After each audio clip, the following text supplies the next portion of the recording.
जय हिंद दोस्तों, स्वागत है मेरे चैनल डिफेंस BI05 में। कैसे हैं आप लोग? जैसा कि आप लोग जानते हैं कि मेरा selection BSFP Bihar special arm police में हो चुका है और अभी मैं CRPF कैंप मोकामा घाट में ट्रेनिंग कर रही हूँ।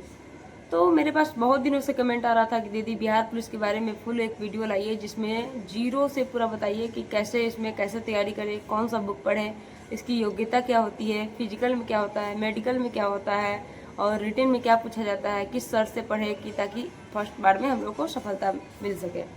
बहुत दिनों से मैं प्रयास कर रही थी ये वीडियो लाने के लिए, लेकिन हमको टाइम नहीं मिल पा रहा था क्योंकि अभी मेरा फायरिंग चल रहा था। ये वीडियो ज़्यादा लाभदायक उन बच्चों के लिए होगा, मेरे भाइयों और बहनों के लिए, जो अभी अभी इंटर पास किए हैं और सोच रहे हैं कि मुझे बिहार पुलिस में जाना है और पुलिस उनका ड्रीम है, तो उनके लिए सबसे ज़्यादा लाभदायक होगा। और जो शुरू से तैयारी में लगे हुए हैं उनके लिए भी होगा, लेकिन उनके लिए जो अभी इंटर पास किए उनके लिए ज़्यादा होगा। तो मैं शुरू से बता दूं कि बिहार पुलिस के लिए सबसे पहले आपकी योग्यता क्या होनी चाहिए। योग्यता में आपका सबसे पहले होगा कि आपको कम से कम 12th पास होना चाहिए। आपको इंटर पास करना है किसी भी डिवीज़न से। बार बार मेरे पास कमेंट आते हैं कि दीदी मैं 3rd डिवीज़न से हूँ, मेरा इस सब्जेक्ट में इतना नंबर है, क्या मैं भर सकती हूँ फॉर्म, क्या मेरा हो सकता है? तो हाँ, आप अगर इंटर पास हो किसी भी सब्जेक्ट से, किसी भी डिवीज़न से, अगर आप पास हो तो आप फॉर्म डाल सकते हो और आप अचीव भी कर सकते हो तैयारी अच्छे से कर। तो सबसे पहले मैं बता दूं कि जैसे मैंने बताया कि सबसे पहले आपको इंटर पास होना है आर्ट्स, साइंस, कॉमर्स किसी भी सब्जेक्ट से। चाहे ये जो मुस्लिम लोग होते हैं तो वो मौलवी वगैरह करते हैं, चाहे आप बहुत लोग इंटर ना करके ITI करते हैं, तो ये इनमें से कोई भी डिग्री जो इंटर की मान्यता रखती है, इनमें से कोई भी डिग्री आपके पास है तो आप फॉर्म डाल सकते हो। और बिहार बोर्ड से, CBSE बोर्ड से, मध्यमा बोर्ड से, किसी भी बोर्ड से आप इंटर पास होना चाहिए। उसके बाद रही बात एज लिमिट की कि किस उम्र से किस उम्र तक आप इस फॉर्म को डाल सकते हो, तो कम से कम आपका एज होना चाहिए 18 वर्ष। 18 वर्ष से कम आपका एज है तो आप इस फॉर्म को नहीं डाल सकते हो। और 18 वर्ष कम से कम होना चाहिए और अधिक से अधिक आप जनरल में हो तो कुछ बेनिफिट मिलती है सबको। जनरल वाले को तो 25 वर्ष है, OBC वाले को 27 है और ST SC गर्ल्स में 30 वर्ष है। इतना आपको एज बेनिफिट मिलता है। तो ये रही बात आपकी एज की। उसके बाद मैं बता देती हूँ हाइट। डिफेंस के किसी भी जॉब में जाना चाहो तो हाइट बहुत मायने रखता है। तो आपका हाइट, बॉयज़ के लिए हाइट है 165 सेंटीमीटर और अगर आप ST SC से हो बॉयज़ में तो आपके लिए हाइट है 160 सेंटीमीटर। और बॉयज़ गर्ल्स में हाइट है, लड़कियों के लिए किसी भी कैटेगरी से हो आपका हाइट 155 सेंटीमीटर है, जो कि एवरेज है, लड़कियों का हो ही जाता है। और फिर हाइट के बाद मैं बता दूँ वजन कितना होना चाहिए। बॉयज़ के लिए तो उतना मायने नहीं रखता है क्योंकि फिजिकल का तैयारी जो बच्चा करता है वो फिट ही रहता है, लेकिन गर्ल्स में ये ज़्यादा ये हो जाता है कि गर्ल्स का वजन खासकर कम रहता है।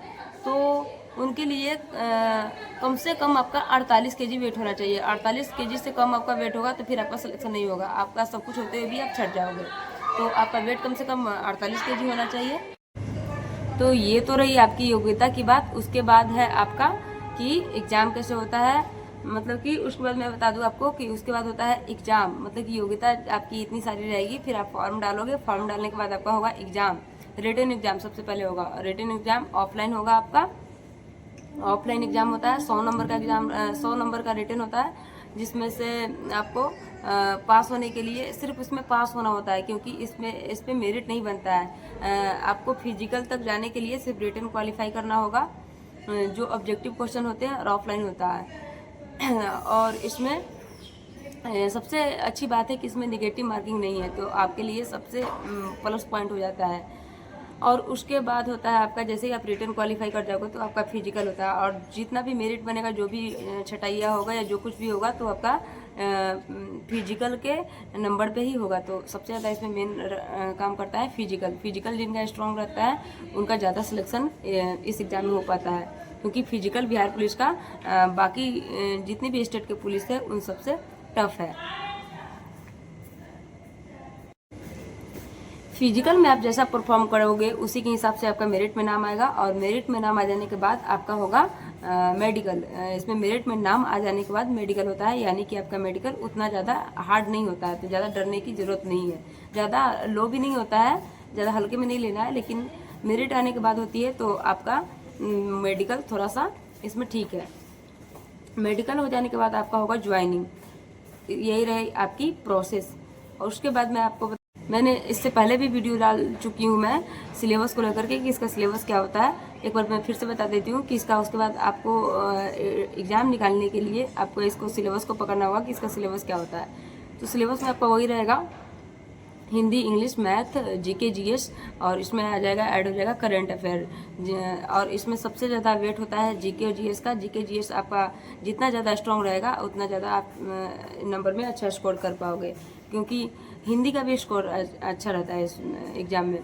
और आपका मैथ कमज़ोर भी है, मैथ और इंग्लिश कमज़ोर भी है, तब भी आपको डरने की कोई ज़रूरत नहीं है, क्योंकि मैथ और इंग्लिश का इसमें क्वेश्चन कम रहता है। तो जिनको लगता है कि हाँ कि मेरा मैथ कमज़ोर है, मेरा नहीं हो पाएगा, तो उनके लिए अच्छा अपॉर्चुनिटी रहता है बिहार पुलिस। और ये तो रही सिलेबस। और सिलेबस के हिसाब से मैं आपको बता दूं कि मतलब कि जिस सब्जेक्ट का जितना वेट है उसको देख करके आप तैयारी कीजिएगा तो आप जल्दी ही सफलता पाइएगा इस एग्ज़ाम में। जैसे कि मैथ का वेट कम है एग्ज़ाम में, तो मैथ पर थोड़ा बहुत ही टाइम दीजिएगा। मतलब कि 5-6 क्वेश्चन रहते हैं, तो फिर आप थोड़ा बहुत ही टाइम दीजिएगा तो आपका हो जाएगा। ये नहीं कि दिन रात मैथ लेकर ही लगे पड़े हैं, तो फिर आपको दिक्कत हो जाएगी। और जीके जीएस का इसमें वेट ज़्यादा रहता है, तो आपको उसके लिए ज़्यादा पढ़ना होगा। और जीके जीएस पढ़ने के लिए आपको एनसीईआरटी का उपयोग करना होगा। एक दो और बुक मैं बता दूं कि बुक्स भी बहुत सारे आ रहे थे कमेंट की, दीदी बिहार पुलिस के लिए बुक्स बता दीजिए। बुक लिस्ट में मैं 2-4 ही बुक बताऊंगी, क्योंकि ज़्यादा कोई तीर बाण मारना नहीं है इसमें। वही जो आप लोग पढ़ रहे होंगे, सभी लोग बताते हैं लुसेंट पढ़िए, आपको बेसिक से उसमें स्ट्रॉन्ग करता है। उसके बाद आप किसी भी निकालने के लिए उसका प्रीवियस ईयर सबसे मेन होता है, तो बिहार पुलिस का प्रीवियस ईयर्स आप लोग ले लीजिए, प्रीवियस ईयर आप लोग ले लीजिएगा तो बेटर रहेगा, प्रीवियस ईयर। उसके बाद आप वही ये रही बुक। और उसके बाद आप मॉक टेस्ट लगाइए, टेस्ट मारिए। जितना ज़्यादा मॉक टेस्ट और टेस्ट लगाइएगा उतना ज़्यादा ही आपका रिटन स्ट्रांग होगा। मच्छर काट रही है अभी यार।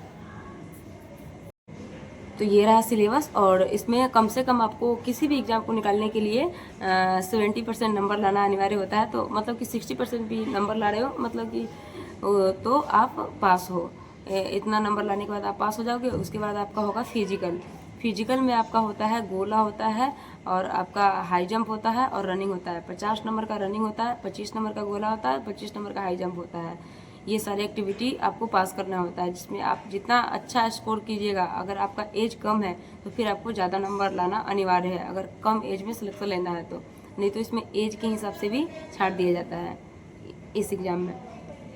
फिर आपका फिजिकल के बाद होगा मेडिकल। फिजिकल में जैसे ही आपका सिलेक्शन हो जाएगा, मेरिट में नाम आ जाएगा, उसके बाद होगा आपका मेडिकल।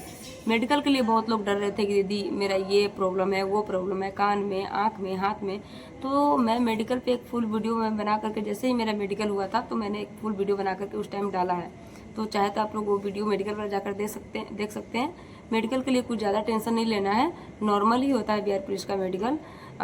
नॉर्मल आपका पैर का नोकनी देखा जाएगा, हाथ देखा जाएगा, आँख देखा जाएगा, और कान देखा जाएगा। और आँख में आपका वो कलर ब्लाइंडेंस नहीं होना चाहिए, बाकी सब चलता है। बाकी थोड़ा बहुत इधर उधर चलता है, ज़्यादा दिक्कत नहीं होना चाहिए। ये नहीं कि आँख से पूरा दिख रहा है तो फिर वो नहीं चलेगा, लेकिन कलर ब्लाइंडेंस आपका नहीं होना चाहिए। बाकी सब नॉर्मल ही होता है बिहार पुलिस का मेडिकल, उतना भी ज़्यादा आर्मी जैसा नहीं होता है। अब रही बात कि किस सर से पढ़े, किसका क्लास ले, तो मैं तो यही बताऊंगी कि आप जहाँ भी पढ़ रहे हो एकदम बेसिक से पहले बेसिक स्ट्रॉन्ग कीजिए, क्योंकि ये कोई बड़ा पहाड़ नहीं है कि ढाने में आपको टाइम लगेगा। एग्ज़ाम छोटा ही है, लेकिन अगर आप अच्छे से तैयारी कीजिएगा, अच्छे स्ट्रेटजी के साथ तैयारी कीजिएगा तो फर्स्ट अटेम्प्ट में ही क्लियर कर लीजिएगा। तो आप 3 से 4 महीना भी इस एग्ज़ाम को अगर आप देते हैं अच्छे से, किसी भी टीचर के पास जिस पे आपको विश्वास हो। देखिए, एक टीचर के पास लाखों विद्यार्थी पढ़ते हैं, तो लाखों का सिलेक्शन क्यों नहीं हो जाता है? क्योंकि वो लाखों लोग एक ही टीचर पे डिपेंड रहते हैं। तो फिर आप जिस टीचर से पढ़ रहे हैं उसी पे एकलौते डिपेंड मत रहिए। ठीक है, वो अच्छा पढ़ा रहे हैं, पढ़िए, लेकिन आप मॉक टेस्ट कहीं और से लगाइए। जो सर का मैथ अच्छा है उससे मैथ कहीं और से पढ़िए, करंट अफेयर कहीं और से पढ़िए, और अच्छे से पढ़ करके फिर आप एग्ज़ाम को निकाल सकते हैं। किसी एक सर पर डिपेंड रहिएगा तो फिर ये जान नहीं रहे आप लोग, ऑनलाइन का ज़माना है, कितना फ्रॉडिंग वगैरह चलता है। कोई भी फेमस पर्सन है तो अपना फ़ायदा सिर्फ देखता है, रिजल्ट, और आप लोग उसी में रह जाइएगा। अच्छे से तैयारी कीजिए, ऑफलाइन कीजिए, ऑनलाइन कीजिए, घर से कीजिए, जहाँ से आपको विश्वास हो वहाँ से कीजिए। मैंने कहाँ से तैयारी किया था वो मेरे पिछले सारे वीडियो में मैंने बता चुकी हूँ, आपको देखना हो तो जाकर देख लीजिएगा। देखिए मच्छर कितना काट रहे हैं, मैं कैसे वीडियो बना रही हूँ। चलिए ठीक है, आज का वीडियो यहीं समाप्त करते हैं। अच्छा लगा वीडियो तो लाइक कमेंट शेयर जरूर कीजिएगा, और कुछ भी आपको पूछना हो तो वीडियो में कमेंट करके पूछ सकते हैं। जैसे ही मुझे टाइम मिलेगा मैं रिप्लाई ज़रूर करूँगी। ओके, धन्यवाद।